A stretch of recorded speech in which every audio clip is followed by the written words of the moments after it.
Hello and welcome to Lemon Studios, where we talk anything and everything entertainment. I'm, of course, Lemon himself, Zeke Lemon, and this is my spoiler review of Doctor Strange in the Multiverse of Madness. So if the title that you clicked on wasn't clear, and me saying at the beginning wasn't clear, this is a spoiler review. I'm going to spoil the movie. I was going to save this for Sunday, but I mean, y'all are going out to see this movie, so I was like, yeah, why not? Do it for Saturday, and you know, you can have Mother's Day off. First of all, happy Mother's Day to all the mothers out there who watch my channel. Thank you for the support, and I hope y'all have a lovely day tomorrow for you gals. But without further ado, let's get into this spoiler discussion. But before we get, well, let's get into the spoiler discussion. But before we get into the spoiler discussion, okay, so before we get into the spoiler discussion, I went and saw this second. I saw it 2 times now. I saw it on opening night on Thursday, and then I went yesterday on Saturday. Or I went today on Saturday, and I saw this in 3D. First time it was on 3D, because I'm not a huge fan of 3D, I'm not. But Doctor Strange was like one of the few movies that I actually really enjoyed seeing in 3D. Like the way the visuals, when I was like, I want to see that in IMAX 3D. So I went and saw it in IMAX 3D. And it was really, really good. I really enjoyed that one. It's one of the very few. You know what the other one is that was actually really good in 3D? Avatar. And by God, have I forgotten. Because when that trailer played in front of Doctor Strange, and oh my God, I completely forgot how good the 3D is with Avatar. I was like, man, I swear to God, I could have turned my head and like, oh yeah, no, there's an animal right there.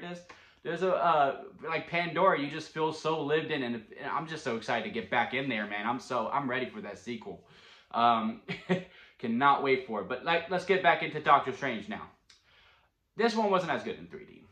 I liked it better when it was non-2D, but I appreciate the movie more. In my non-spoiler review, I said, hey, I like it. It's not great. Not really much madness and all that stuff, and I still stand by all that. It's good, but not great. But it was like as I was saying, I was like, I don't think I actually really liked it that much. I watched it again, I was like, okay, I do like it. So my biggest problem with it really is with America Chavez, and that's not a jab at the actress. It's really more at the writing of her. She was more of a plot device as to an actual character in the story. Now, as we go on to the MCU, I'm pretty sure she'll develop more and she will become a real big standout. But it was just like, okay, we need someone to get through the multiverse. It's her. And like, she was just there as a convenience as to like an actual character with depth. And that was my problem with her from the get-go. Like, I really think if you just take her out and you have Wanda realizing the Darkhold that she can control the multiverse, and like she's controlling the multiverse and doing all these things, and then a good Wanda shows up and teams up with Doctor Strange, then I really don't see much of the story changing. But yeah, and that's the other thing. Wanda's evil in here, and I was so ready for it. I was anticipating that. I think I said in my original WandaVision review once upon a time that I was like, I hope this is the origin of a villain, and it was. And she was just freaking OP as hell. I really loved the booking of her, to use wrestling terms. As y'all know, I'm a huge wrestling fan. Because like Wanda is that bitch. Like, she is that bitch. Like, no one's gonna touch her. No one can beat her. No one can go one-on-one with her, but you need to protect your characters, right? Which is why they never had Doctor Strange fight her fully. Doctor Strange was usually just defense as to opposed to actually for the attack. Because if they actually fought, Wanda would kick his ass. And same when the Illuminati showed up and she just took them all off one by one. And when they fought Captain Marvel, because Carol is also in the discussion like for strongest Avenger, right? So, you know, there's that constant back and forth of who's stronger. It's obviously Wanda, but you're not going to have Brie Larson job to Elizabeth Olsen and have the two people that we know as those characters fight off and then her kick her ass, even if it's from a different universe. So to have the original Captain Marvel in the comics who got it first, I do not remember her name, but she was the pilot's, she was Brie Larson's friend, or Carol Danvers' friend that higher, further, faster, baby, and all that kind of stuff.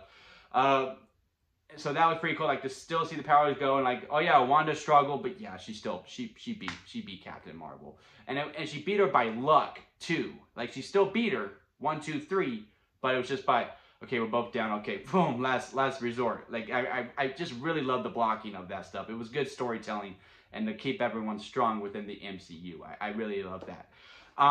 That's another thing. These trailers spoiled way too much. I think the only time the crowd popped both times when I saw this was when John Krasinski showed up as Reed Richards, which was, you know, it's a great pop. I mean, it's perfect casting. I hope he stays as the permanent Reed Richards, because I really feel like if you like go a different direction after doing that, you're gonna send an up frenzy with the MCU fans. But like the whole Illuminati section, I mean, it was cool, but like, you know, Wanda killed them all, and like, what purpose did they really serve to the story besides, you know, they had where the Darkhold was, I guess. Like, all that just felt like, oh, okay, here's fan service time, and that's all it was. I mean, it was all right, and you know, it was cool hearing Captain Carter going, I could do this all day. Like, that was pretty cool. I actually enjoyed that, and I just loved Wanda killing all of them, in all honesty. And so back to the things of like, stuff with Raimi worked, and then the Marvel thing didn't go, because like when this was full Raimi, it like works really good. Like the whole, you know, the eye coming out, the jump scares, Danny Elfman's score was like going with the boom boom boom boom boom, and as they were talking back and forth about dream walking, all of that stuff, that was also pretty cool. And like all these different cuts with like Wong having his face being shown, the eye horror and all that stuff, very, very, very, very good stuff. But like every time they did the Marvel thing, it kind of took me out a little bit. Like, there's these super serious moments. Scarlet Witch is very coming. It is cloudy. The first joke was okay. Oh, so no pressure, right? When Wong tells him, yeah, go talk to her because, you know, if you fail, the whole universe is at stake here. Multiverse is at stake. Oh yeah, no pressure. And then when he comes back down, nailed it. I was like, that's not, you don't joke there. But like some of the Marvel stuff worked, but you know, again, like it was always like that. I was just like, come on now, Marvel, you just can't help yourself. You just can't let stuff, you know, be like super serious. Like you always gotta be like, nailed it. Like shut up. No, you didn't. You obviously didn't. But yeah, I mean, I'm not gonna go beat by beat through this whole entire movie. I really liked Rachel McAdams' new version of her. I liked it, her in the other universe, and how she explained the 616 stuff and all that stuff. And the conversation between her and Steven at the end goes, I love you in every single universe. It's not that I don't want to care for someone, have someone care for me. I'm just afraid. Really like that. And then let's talk about that post-credit scene with, oh my God, I cannot remember her name. She's such a big actress. She's in Fast 9. She's, I can't remember her name, but she shows up in the after credit scene. Who is she? Someone in the comments let me know. I really don't know who that one. She's dressed like an Eternal, right? But I think she's from the Dark Dimension. Or she's another person from a different universe. And I think her and Strange are going to hook up. Like, I think he's going to move on from Christine, because in every universe, it never works out between them. And the one time it does work out, the universe ended. So, that was just wild to think about. Like, wow, I really just can't be with you. So I think they're going to end up day at some point. I actually think I read an article that a friend sent me that said that was going to happen as well. So I was like, okay, interesting. And then the other one with Bruce Campbell freaking getting beat up and just going, that's the end. That was one of the best after credit scenes since Spider-Man Homecoming, when Captain goes, so you waited around for nothing, huh? That was very cool as well. But yeah, again, I'm not going to go beat by beat. Those are some things I liked and some things I didn't like that could have gone anymore. Like, obviously, Wanda was a big standout. And Doctor Strange was also a standout. America Chavez, I just wanted her to, you know, be an actual character as opposed to a plot device. And that's what she felt like. Love the horror aspects of it, but the clashes went back and forth with each other. And also, this just felt like a middle.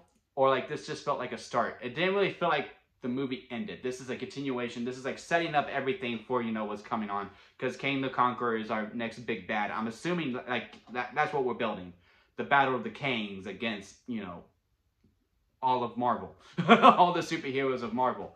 Like, I think that's what we're building up to. And like, that's fine. That's all and dandy. But like, you know, I just hate it when movies like it ends. Like there's an ending. But obviously it's like, okay, yeah, we're going to build up. And I guess Marvel has earned that to be like, okay, yeah, we don't need to end it. But have a damn beginning, middle, and end. Like, just spell a middle and just all set up and just no payoff whatsoever.